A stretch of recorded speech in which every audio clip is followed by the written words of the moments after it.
Monday is the end of the state legislative session, and a lot has been accomplished. Some of it good, some of it not so good for some people, depending on who you talk to. But for New Orleans, there are a lot of things that are going to be changing. Council President Helena Moreno is joining us this morning to talk about some of the things that you think are the highlights and maybe the not so good things that happened out of the state legislature. One of the things that I think most people agree on, something needs to be done with the Sewage and Water Board. And do you favor the state taking more of a hand in this?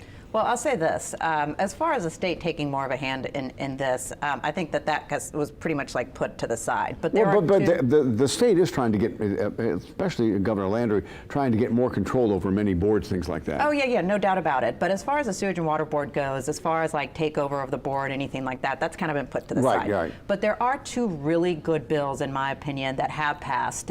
One has to do with consolidation of drainage. And this is critical. This is key. And this is a bill by Senator Jimmy Harris. And as you know, Eric, there's been study after study about how really drainage should live in just one place instead of living with the city at DPW and the Sewage and Water Board.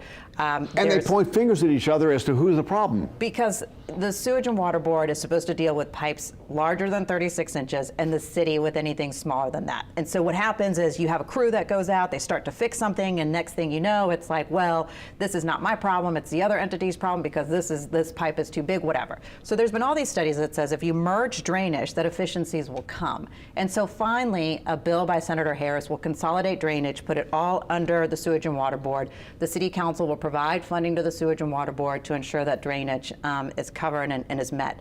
The other bill that's really important for Sewage and Water Board is a Stephanie Hilferty bill. And that has to do with fixed billing. You know all the billing issues that we have with Sewage and Water. And they are trying to rectify that now with the metered billing. And no doubt. But until there is that metered billing, there's going to be an option for customers to have fixed billing, which will take the average of your past 3 bills, and that'll be your fixed billing until you get your special meter. What about if you've had one of those outrageous bills? I mean, that would skew the average. It knocks that one out. Okay, good. And that's kind of the point of it, so that it's like if you had like all of a sudden, you pay $100 every month or whatever, and next thing you know, you get a bill for like $3,000. It'll knock that one out, and it'll allow you to pay fixed billing until you get your meter. And during his campaign, Governor Landry, then candidate Landry, was talking about all the things he wanted to do to make New Orleans safer, things like that. They had the special session.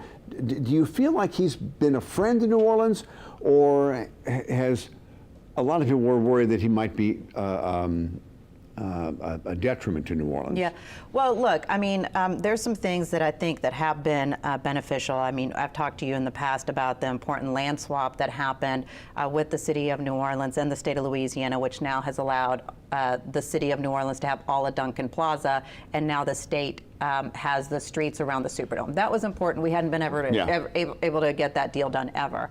And then, there comes the public safety aspect when it comes to Troop NOLA. It's still kind of, up in the air exactly what Troop NOLA will be doing. But it is more bodies, it's more feet on the street. It's more bodies, it's more feet on the street, and I think it's really about how they will be utilized. One of the suggestions... And we still don't know that, do we? And we don't. One of the suggestions that I've constantly been putting out there is that where we really need these troopers is to do some traffic enforcement, particularly when it comes to interstate situations that happen, because we spend countless NOPD manpower hours just on disabled vehicles, accidents on Interstate 10, where officers are having to be in these scenes and can't leave because of dangerous situations at those scenes.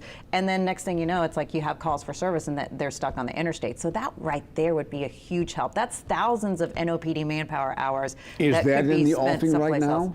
That's certainly something that's being looked at for Troop NOLA, along with other things that we've requested, including, just doing additional task forces and enforcement around copper thefts that are killing our infrastructure, our lighting infrastructure. Like, all of these things are necessary, but like you said, we're still waiting to see exactly what the details will be on what Troop NOLA will be doing. And talk about public safety. One thing you went up there and you fought for hard was to get an entertainment district like the French Quarter of the Marigny to be gun-free zones, or at least you couldn't carry without a permit.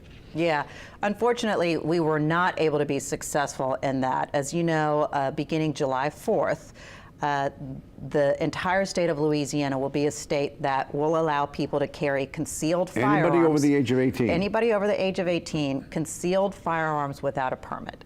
Law enforcement, not just here in New Orleans, but throughout the state, have said that this is a very significant public safety issue, because no longer will they be able to stop someone walking through a very crowded Bourbon Street, for example, and say, it's like, I see that you have a firearm, do you have a permit? And then, when they make these stops, they're able to take many illegal firearms off the streets.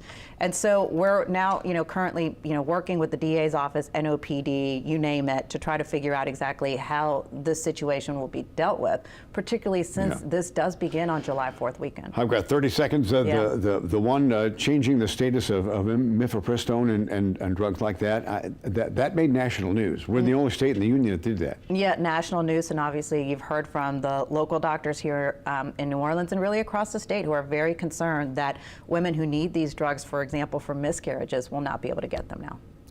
You see that's a real problem. I see it as a real problem. Not having access to these important life-saving drugs for a woman who suffers a miscarriage could be very detrimental to her health moving forward. All right, thank you very much. Appreciate you coming in. Good to see you.